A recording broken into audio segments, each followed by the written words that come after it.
rematch happened Saturday, 3 days ago. It's given us a bit of time to reflect upon the event, and now we know what stories have came out, things that have happened since then. So it's a good time to look back and see what we learned and just, conclude the whole event and take it from there. In sports journalism, this is called moving the story forward. You have an instant reaction, then you have a report, and then you have reflection. So this is Ward Kovalev 2 upon reflection. Stay tuned. So I watched the Ward Kovalev fight on Saturday just like everybody else, and one thing I noticed straight away was that the fight was much more competitive earlier on. In the fourth round I had it 2-2 on the scorecards because Ward definitely won the fourth to me. Kovalev won the second convincingly. I think I edged him the third as well. I think I gave the first to Ward, but I writ swing round, so that means that basically if someone would have said Kovalev won the first round, I have no argument with it because the round was close enough that it was hard giving the round one way or the other. I think even Paulie Malignaggi had it as a 10-10 round, so it was extremely close. But one thing, well, I already said one thing, so another thing that was noticeable is Ward had a much easier time connecting, especially up top with Kovalev compared to the last fight. In the last fight, it was noticeable to me that Ward had trouble hitting Kovalev to the head, like with his jabs and his straight rights, especially early in the fight. Later in the fight, as Kovalev slowed down, he had more success, but from the jump in this fight, he had a lot more success going up top, which I think helped him in the long run. He was still going to the body, not as relentlessly as in the first fight, but at the same time he started going to the body earlier, so that's why it wasn't as relentless to the body, because he started depositing his body shots from earlier. Because in the first fight, obviously, he was doing body shots from about the 5th round relentlessly. Let me look at my notes. So after Ward, after the fight was stopped in the 8th round, I thought straight away my instant reaction was I didn't like the stoppage. I didn't like the stoppage because I feel like it was a bit premature. Like, Tony Weeks could have let the fight carry on. Ward clearly had Kovalev hurt, and as Paulie also said, he almost robbed Ward of a more emphatic win, and he left open a little bit of room for criticism, because especially the way it ended, because I thought Ward was winning the fight at that point. To me, he also had clearly hurt Kovalev at this point. Like, Kovalev was tired and was out on his feet. But then, because the way it ended with the little body shots / low blows, depending on, as I said. Oh yeah, I need to bring up something about these low blows real quick. Kovalev's shorts were way higher than they should have been. Kovalev's belt line is at his navel. People, go back and look. If you're an objective person and you're not someone that has a predetermined bias, go and look at Kovalev's shorts. They're at his navel. You can't see Kovalev's belly button because his belt line's at his belly button. Now, just look at where your belly button is in comparison to your privates, your junk, you know what I'm talking about. Just look at your belt, where your navel is in comparison. Anything right under the belt line isn't a low blow because of how high Kovalev's shorts are.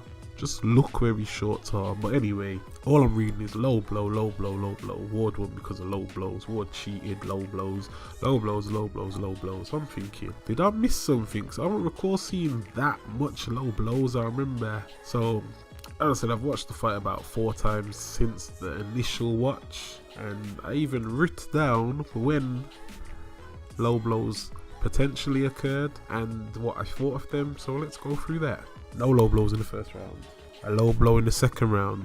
I think, okay, I wrote low blow, so that means yeah, it was a low blow. No low blows in the third round. No low blows in the 4th round.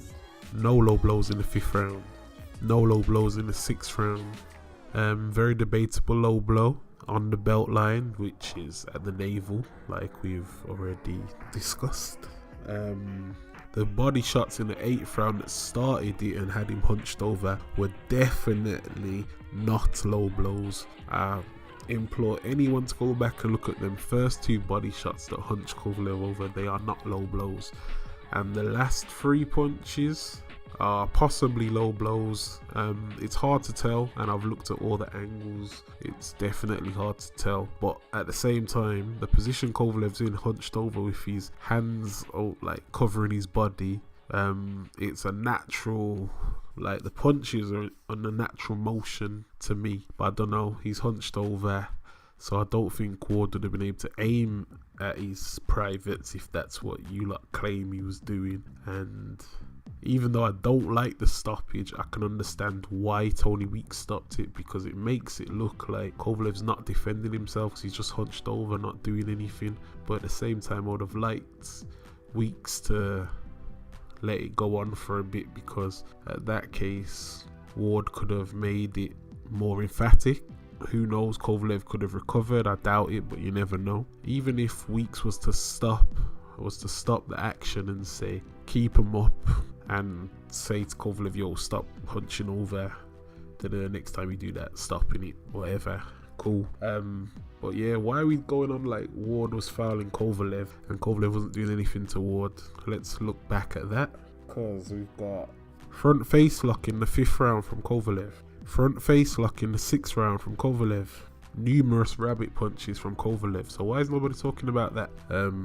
And when people talk about Kovalev getting hurt in the 8th, they conveniently leave out that huge right hand that shook Kovalev, like made him stumble all the way back, put him in trouble. That was the shot that actually put him in real trouble, because he got hurt to the body just before, and then that punch had him not even throwing any offense back. He was just trying to survive at that point, and he was definitely tired and out on his feet, you could tell. And to be honest, I would have liked to see it carry on, because I believe Ward could have knocked him down and probably stopped him that way, and then there would have been less controversy, because I don't like fights ending in controversy. I don't like excuses. I don't like, especially from people that don't really believe it, people that just have a predetermined bias. I hate when they have an excuse, because they'll just roll with it, not even just roll with the narrative. It's so annoying. But anyway,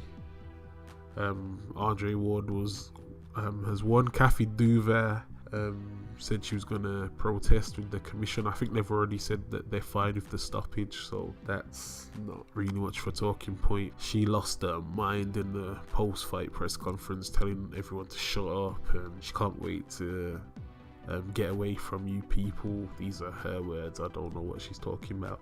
And yeah, what happens from here? Well, Ward can do what he wants now. Like, end of the day, no matter what you think about the stoppage, Ward was ahead on 2 of the 3 judges' scorecards. He had really hurt Kovalev at this point, and for the past, what was it, 8th round, for the past 3 rounds, he'd been winning pretty clearly. Like, to me, he won the 5th, 6th, and 7th. Wait there, let me just make sure. Yeah, the 5th, 6th, 7th, and 8th, and the 4th. So he'd won the last 4 rounds to me, and was getting stronger. And at this point, you could tell Kovalev was tiring, so it would have only got worse, and it was already more of a pronounced lead. Kovalev, I don't know what he can do. He can come back, I'd imagine, but this tiring trend is interesting to happen in the last fight, and it definitely happened in this fight. So does he have to move up?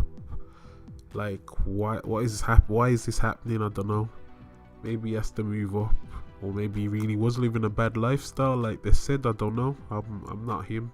Ward can fight Stevenson for a unification. He was talking about cruiserweight and heavyweight. Virgil Hunter even mentioned Anthony Joshua by name. Like, yo, that sounds a bit mad, but yo, who knows?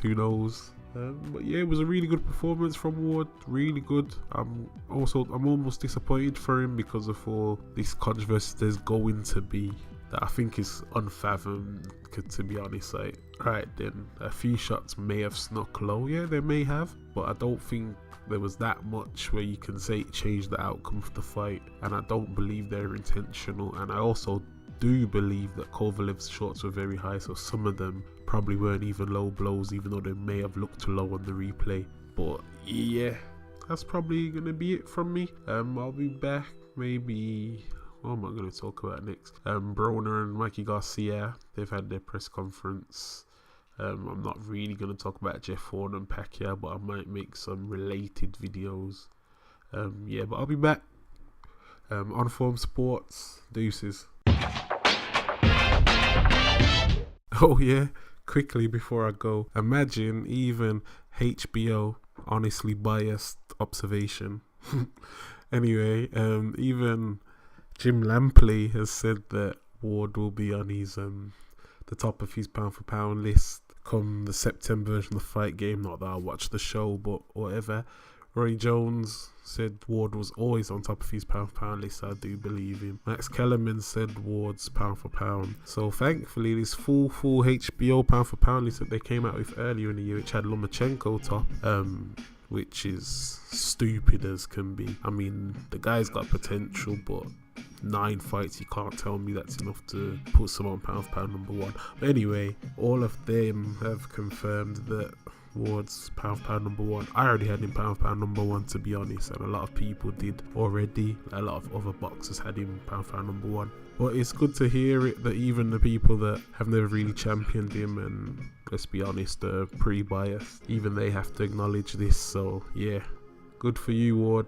SOG pound for pound number one. You dig? Anyway, man's gone. Cool.